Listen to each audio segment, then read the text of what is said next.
शुभ हो, शुभ हो, शुभ हो, शुभ हो, शुभ हो, शुभ हो, सबका शुभ हो। इस समय हमारे विचार का विषय है मार्गदर्शन कहाँ से लूँ। जीवन के बहुत से पक्षों में हमें बहुत कुछ सीखने, समझने, ज्ञान पाने, आगे बढ़ने के लिए मार्गदर्शक की आवश्यकता रहती है। जीवन के बहुत से पहलुओं में बहुत सा मार्गदर्शन हमें मिलता रहता है अलग अलग स्थानों से, लेकिन जब परलोक की बात आती है, जीवन के लक्ष्य की बात आती है, तो इन पक्षों में बहुत ज़्यादा विभिन्नता है। जो अवेलेबल ज्ञान है, जो मार्गदर्शक हैं, अब मैं किससे मार्गदर्शन लूं? जो ईश्वरवादी हैं, प्राय उनका एक ही मत है,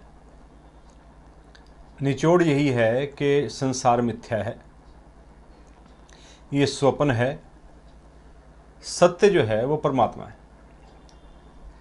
और जो हमारा लक्ष्य है, जो हमारा गोल है, वो परमात्मा को पाना है। हम उससे बिछड़े हुए हैं, इसलिए अक्सर कहते हैं परमात्मा उसको अपने चरणों में स्थान दे, क्योंकि वो गोल यही है कि परमात्मा के चरणों में जाके मर्ज हो जाना है। ये संसार असार है, मिथ्या है, स्वप्न है। ये एक दृष्टिकोण है बात को समझने का। दूसरा दृष्टिकोण जड़वादी है। जड़वादी कहते हैं, कम्युनिस्ट विचारधारा के लोग भी इसको मानते हैं, कि ये संसार जो है जीने के लिए है, फुली जियो, जो कुछ है यही है, मरने के बाद कुछ नहीं, आत्मा कुछ नहीं, परलोक कुछ नहीं, परमात्मा कुछ नहीं, कोई कुछ नहीं है, सब कल्पना है इंसान की कोरी। बस खाओ पियो मौज करो, यही ज़िंदगी है, इसको ठीक करो, इस संसार को ठीक करो, यहीं तक चलो। जैसे घड़ी में चाबी होती है क्लॉक के अंदर, वो घड़ी तब तक चलती है जब तक चाबी उसके अंदर होती है। चाबी ख़त्म, कहानी ख़त्म, मृत्यु हुई, बस ख़त्म, उसका है कुछ नहीं। एक नया दृष्टिकोण नेचर के विकास क्रम में एक वैज्ञानिक संत ने दिया है, श्री सत्यानंद जी अग्निहोत्री, जिनका आध्यात्मिक नाम भगवान देवात्मा है। देवात्मा अपने दर्शन में, अपनी फिलॉसफी में पहले ईश्वरवाद से चले, फिर वो विश्ववादी बने, प्रकृतिवादी बने, नेचर तत्व की शिक्षा दी, और अंततः वह विकासवादी बने। तो उनका पूरा जीवन, उनका पूरा दर्शन एवोल्यूशन पे बेस्ड है। उसके अनुसार लोक और परलोक दोनों में बैलेंस की आवश्यकता है, संतुलन की आवश्यकता है। उनका कहना है कि ये संसार मिथ्या नहीं है, स्वप्न नहीं है, ये संबंधी, धन दौलत, ये जो हमें दिखता है सारी दुनिया, ये सारी सत्य है। इनके प्रति हमारे फर्ज भी सत्य हैं। इसलिए उन्होंने 16 संबंधों की शिक्षा दी है कि 16 संबंध हैं, उनके अंदर अपने कर्तव्य कर्मों को जानना, उनको पूरा करना धर्म है।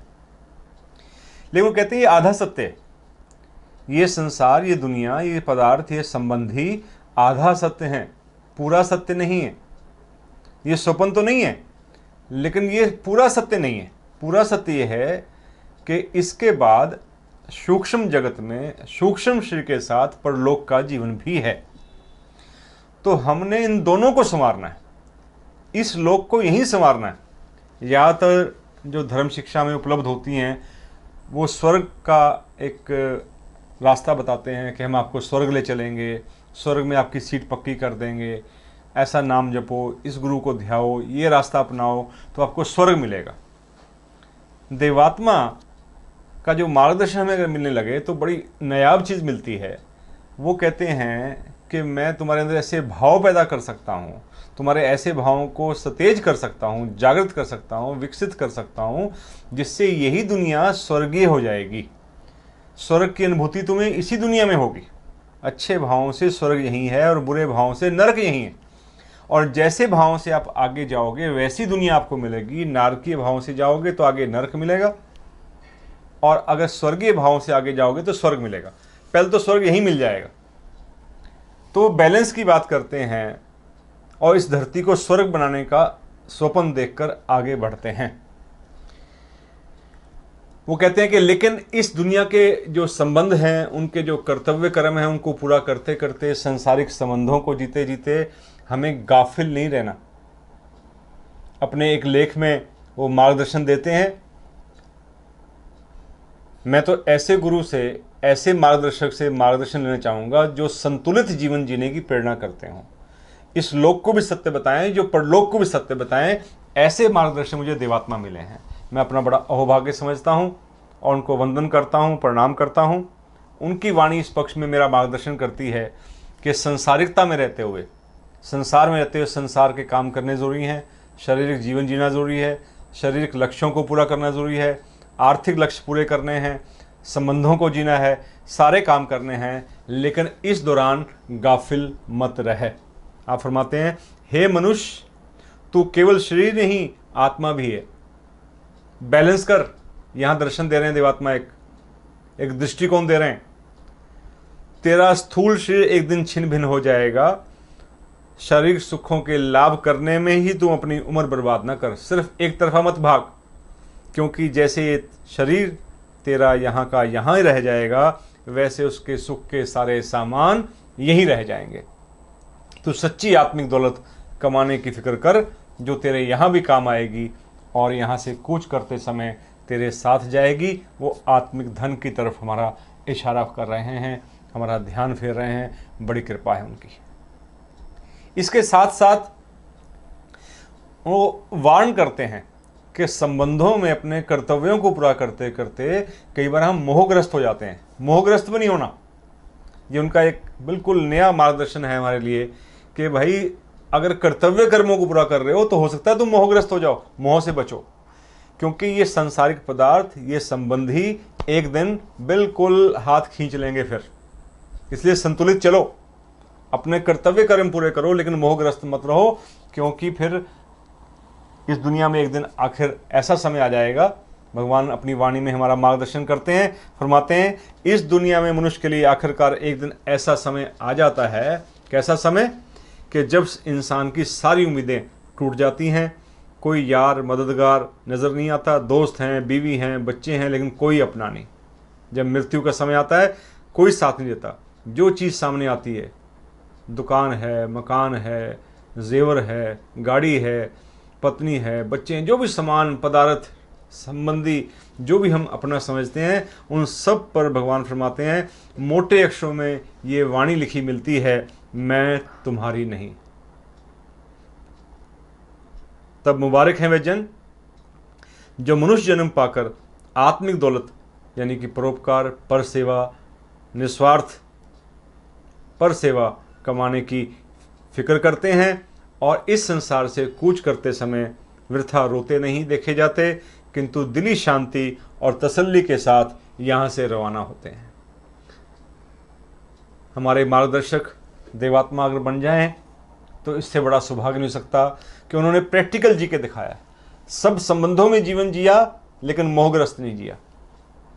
जो सच्चाई और भलाई के रास्ते में जो संबंध, जो पदार्थ, जो चीज़ रुकावट आई, उसको फौरन पड़े हटा दिया।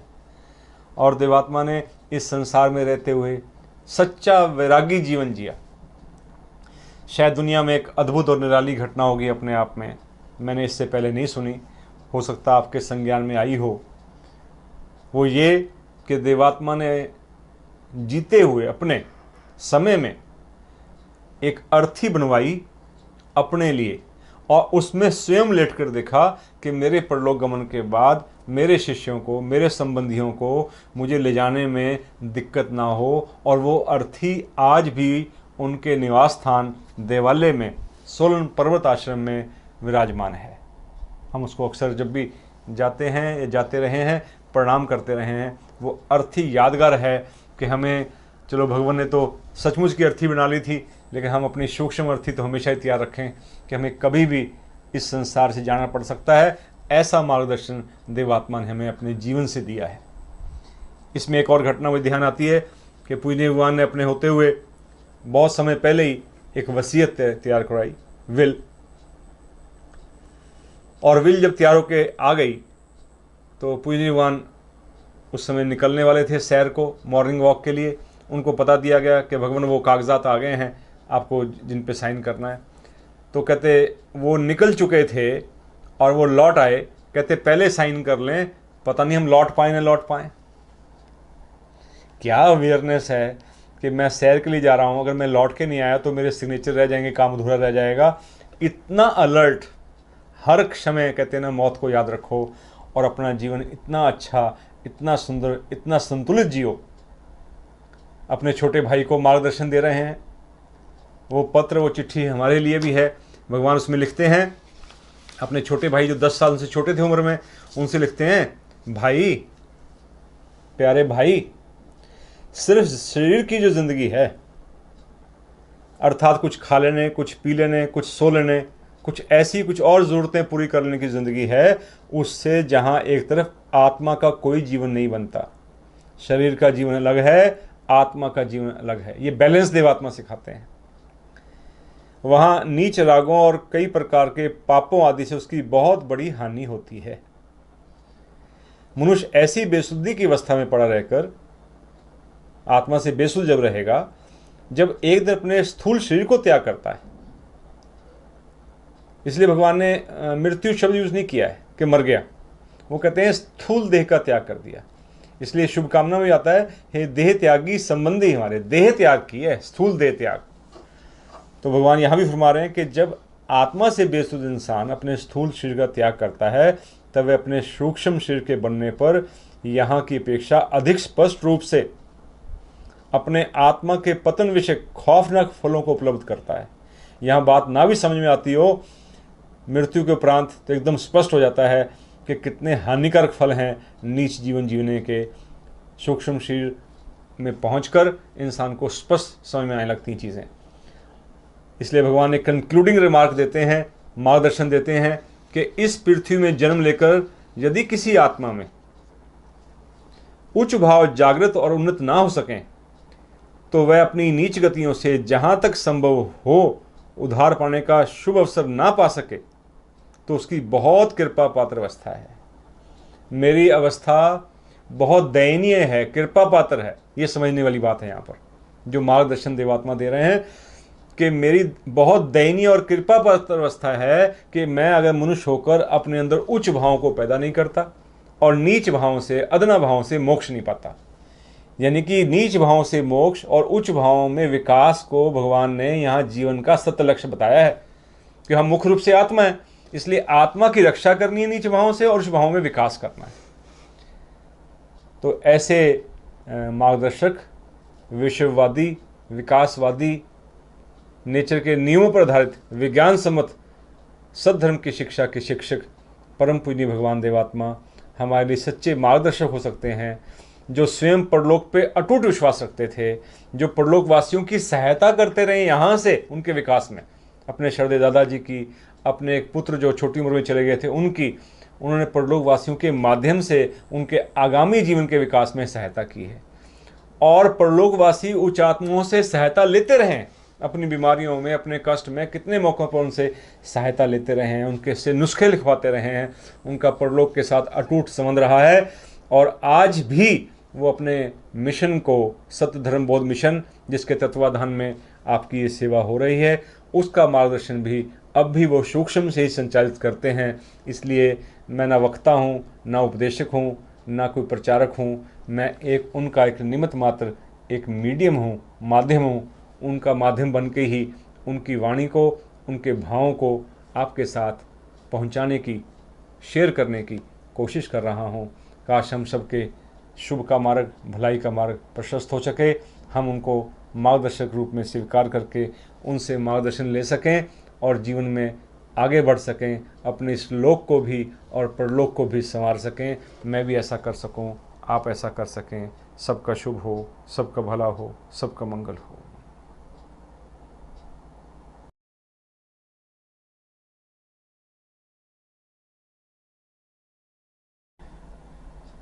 हे देह त्यागी संबंधी हमारे, करें मिल कामना शुभ की तुम्हारे, करें मिल कामना शुभ की तुम्हारे। हे देह त्यागी संबंधी हमारे, करें मिल कामना शुभ की तुम्हारे। सहायकारी करें रक्षा तुम्हारी, सहायकारी करें रक्षा तुम्हारी, गति हो शुभ मति हो शुभ तुम्हारी, गति हो शुभ मति हो शुभ तुम्हारी। मिले शांति तुम्हारी आत्मा को, मिले शांति तुम्हारी आत्मा को, मिले धैर्य पारिवारिक जनों को, मिले धैर्य पारिवारिक जनों को। विघ्न बाधा तुम्हारी नाश होवें, विघ्न बाधा तुम्हारी नाश होवें, शुभ संबंधी तुमको प्राप्त होवें, शुभ संबंधी तुमको प्राप्त होवें। सदा रक्षा हो जीवन की तुम्हारी, सदा रक्षा हो जीवन की तुम्हारी, गति होवे दिनों दिन उच्च तुम्हारी, गति होवे दिनों दिन उच्च तुम्हारी। हे देह त्यागी संबंधी हमारे, हे देह त्यागी संबंधी हमारे, करें मिल कामना शुभ की तुम्हारे, करें मिल कामना शुभ की तुम्हारे।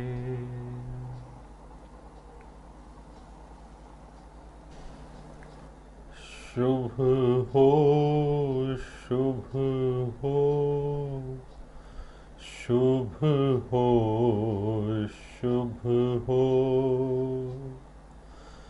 शुभ हो शुभ हो, सबका शुभ हो।